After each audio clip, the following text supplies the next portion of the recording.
जाती है। बेड पर बिस्तर है, बिस्तर के आसपास कुछ नहीं है। यहाँ तक कि घर में न तो कोई बीड़ी पीता है और न ही सिगरेट, पर अचानक बिस्तर धू धू कर जल उठता है। बाहर चारा है, मौसम ठंडा, तापमान कम। चारे के आसपास भी कोई ज्वलनशील पदार्थ नहीं है, पर अचानक चारे में खुद ही आग लग जाती है। इस रहस्यमयी आग को पकड़ने के लिए सीसीटीवी कैमरा लगाया गया। कैमरे में रिकॉर्डिंग हो रही थी। रिकॉर्डिंग के सबूत डीवीआर में। डीवीआर के आसपास भी कोई ज्वलनशील पदार्थ नहीं था, पर अचानक डीवीआर भी धू धू कर जल उठता है। इस रहस्यमयी आग से पहले घर में 3 और रहस्यमयी चीजें होती है। घर की दादी बिल्कुल ठीक थी। अचानक सुबह उल्टी होती है और दादी की मौत हो जाती है।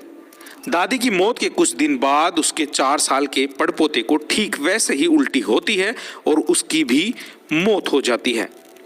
पोते की मौत के 15 दिन बाद दादी के बड़े पड़पोते की, जिसकी उम्र 4 साल है, उसे भी अचानक उल्टी होती है और उसकी भी मौत हो जाती है।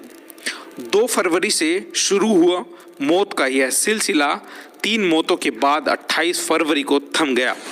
लेकिन जैसे ही मौत का सिलसिला थमा, घर में रहस्यमयी आग का सिलसिला शुरू हो गया।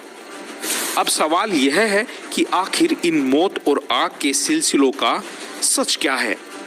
क्या यह महज इत्तेफाक है, किसी की साजिश है, किसी के छुपे दुश्मन का वार, या फिर कुछ और? अब पुलिस को भी इन सवालों का सच जानना। कहानी राजस्थान के चूरू की है। चूरू के भैंसली गांव में मौत और खौफ के इस सिलसिले की शुरुआत हुई 1 फरवरी से, जब घर की दादी यानी 82 साल की बुजुर्ग महिला कस्तूरी की अचानक मौत हो गई। 1 फरवरी की सुबह 6 बजे उन्हें खून की उल्टियां हुई और इससे पहले कि लोग उन्हें अस्पताल लेकर जाते, उनकी जान चली गई। घर में मातम पसर गया। लेकिन अभी इस वारदात को बमुश्किलें 12 दिनों का वक्त गुजरा था कि मौत ने घर में फिर से दस्तक दी। इस बार घर के 4 साल के बच्चे गर्वित की जान चली गई। उसे भी सुबह 6 बजे उल्टी हुई थी और अस्पताल ले जाने से पहले ही उसने भी दम तोड़ दिया। घर में मातम पसर गया। लेकिन अभी घर वाले इस दोहरे सदमे से उबर पाते तब तक 15 दिन गुजरते गुजरते घर का दूसरा चिराग भी बुझ गया। 28 फरवरी को घर के 7 साल के बड़े बेटे अनुराग यानी मासूम गर्वित के बड़े भाई की भी मौत हो गई। तरीका वही था, सुबह उसे भी खून की उल्टियां हुई और इससे पहले कि घर वाले उसे अस्पताल लेकर जाते, उसका इलाज करवाते, उसकी भी मौत हो गई। जाहिर है ये मौतें कहीं से भी सामान्य नहीं लगती। अगर ये किसी बीमारी का भी नतीजा है तो उस बीमारी को जाने बगैर पक्के तौर पर ये नहीं कहा जा सकता कि मौतें सामान्य है। यानी मौतों का तरीका ही अपने आप में शक पैदा करना है। लेकिन अभी घर वाले मौत के पीछे की वजहों को टटोल पाते, अपनों को गंवाने का सच जान पाते, तब तक घर वालों पर आग का कहर टूटना शुरू हो गया। आखिरी मौत के ठीक 1 दिन बाद यानी 29 फरवरी को घर में अचानक आग लगने की शुरुआत हुई। आग कभी दीवार पर टंगे कपड़ों में लगती तो कभी बिस्तर में, कभी पशुओं के चारे में तो कभी किसी और चीज में।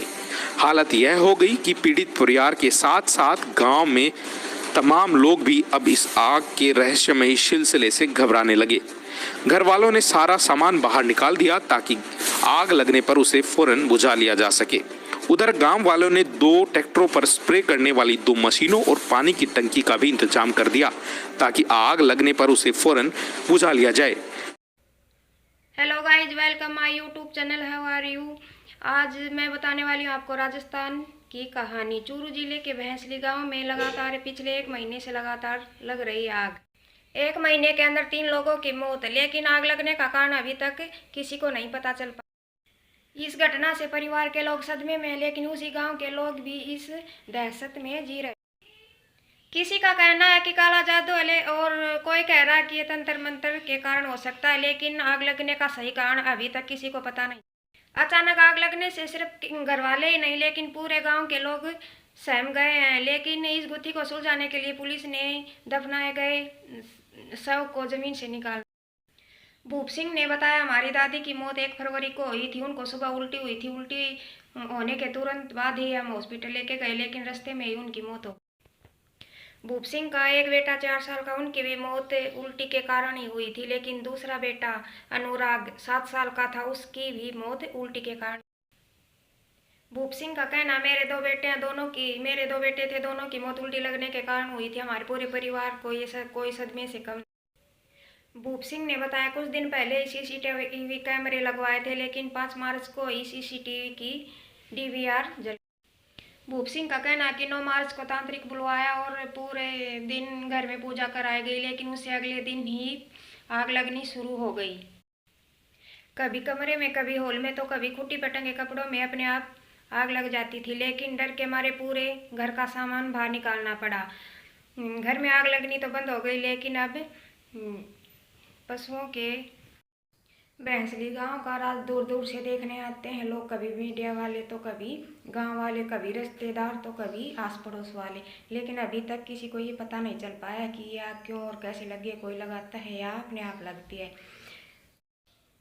बताया जा रहा है कि इलाज के नाम पर तांत्रिक बाबाओं ने भी बहुत सारे पैसे झूठ लिए हैं, लेकिन साधु संत, तांत्रिक बाबा, इन सब पे विश्वास नहीं करना चाहिए। ये सिर्फ एक बहलाने फुसलाने वाली हरकत है। पैसे बटोरने के लिए कुछ भी कह देते हैं, लेकिन आग अपने आप नहीं लग सकती। इतना तो पक्का कन्फर्म है कि कोई कुछ तो कर रहा है। कैमरे लगने के बाद आग लगनी बंद हो गई। कैमरे की नज़र में आग नहीं लगी, पीछे से पशुओं के बाड़े में लगती है। घर में लगनी तो बंद हो चुकी है। और ऐसा भी बताया जा रहा है कि इसी के साथ मैं नीलम जाखड़ फिर मिलती हूँ आपको एक नई वीडियो के साथ। तब तक के लिए राम राम।